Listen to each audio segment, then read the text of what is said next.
et bienvenue sur la chaîne YouTube de gunpla-france.fr. Aujourd'hui, je vais vous montrer comment vernir vos maquettes ou vos gunpla en brillant à moindre coût.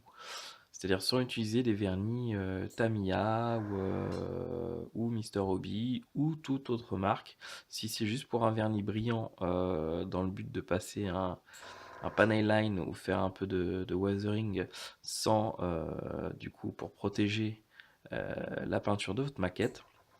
Il existe un produit qui est utilisé depuis des années et des années dans le monde du modélisme. Il s'agit du clear, tout simplement. Voilà, c'est un produit ménager pour le sol et utilisé pour la maquette, ça vous donne un vernis brillant sur vos pièces et toutes les pièces qui sont transparentes comme des verrières, des clear parts, etc. Vous leur faites un bain de clear et déjà ça efface les micro rayures que vous pouvez avoir et ça leur donne un brillant vraiment intéressant et efficace. Donc ce produit vous pouvez le trouver généralement dans les supermarchés, hein. Moi je l'achète dans les Leclerc avec le Glanzer. Vu la contenance du bidon et vu le prix que ça coûte, j'ai pas besoin de vous expliquer que le rapport qualité-prix est quand même assez efficace. Alors, je vous dis pas d'utiliser ça pour, par exemple, vernir des carrosseries de voitures ou un 24e ou des camions, des motos, des choses comme ça. Alors, il y en a qui le font, mais pour vraiment des beaux modèles d'exposition comme ça, autant utiliser des vernis brillants, plus des choses bicomposants, tricomposants, comme ce que peut proposer Gravity Color ou l'autre, comment s'appelle la grande marque Zero Paint, voilà. Ça, c'est plus, voilà, quand vous avez besoin de mettre un vernis brillant pour protéger votre maquette, ou que ce soit un vernis léger, etc., et ben, on peut utiliser ce produit-là. Alors, pour vous donner un exemple, j'ai verni tout à l'heure les cuillères que j'ai peintes l'autre jour dans le test de l'aérographe Air Cobra. Donc, voilà, ça donne un vernis assez brillant.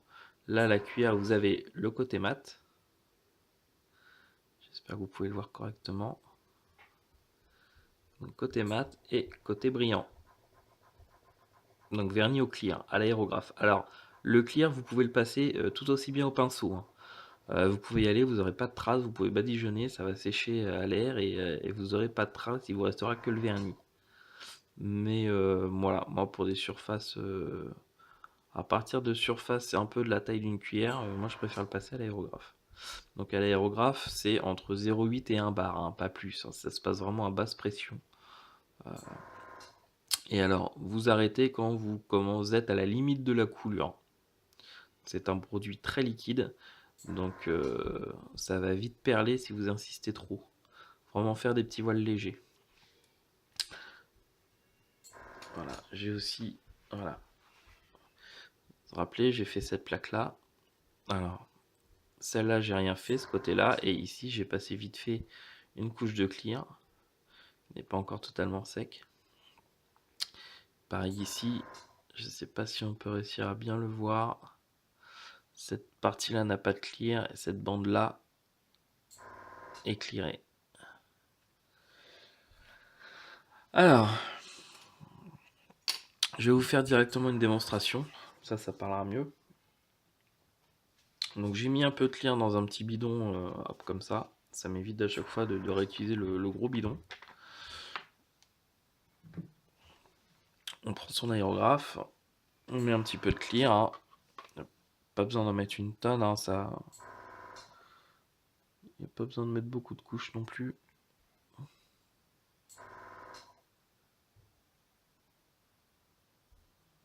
Voilà, c'est rempli au un tiers. Là, je suis à peu près à 1 bar de pression. C'est une aiguille et une buse de 0,2. Et puis on va y aller.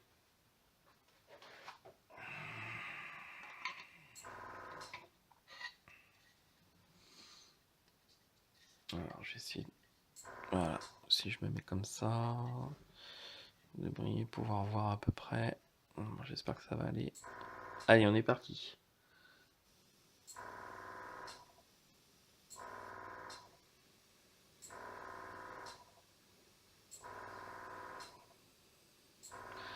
Alors, faut vous aider de la lumière pour réussir à voir un peu ce qui arrive sur votre pièce. Il faut vraiment y aller doucement. Je vous dis, ça va très vite arriver à perler.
Alors ça, le clear, vous pouvez y aller avec n'importe quelle peinture. De l'acrylique, de la laque, de l'énamel, de tout ce qui existe, vous pouvez y aller. Ça protégera votre pièce sans problème. Aucune réaction.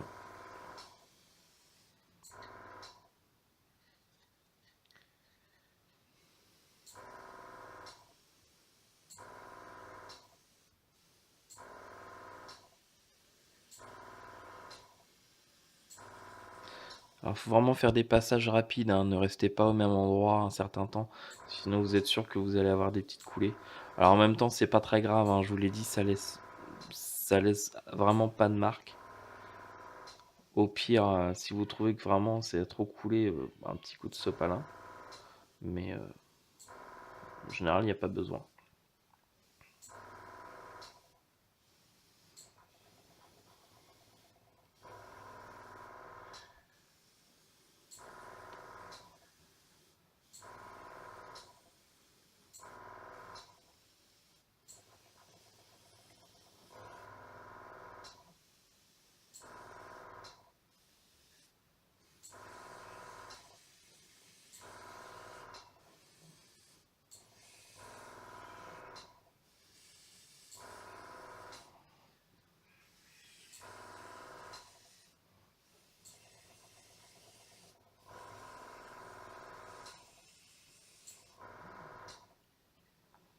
Voilà.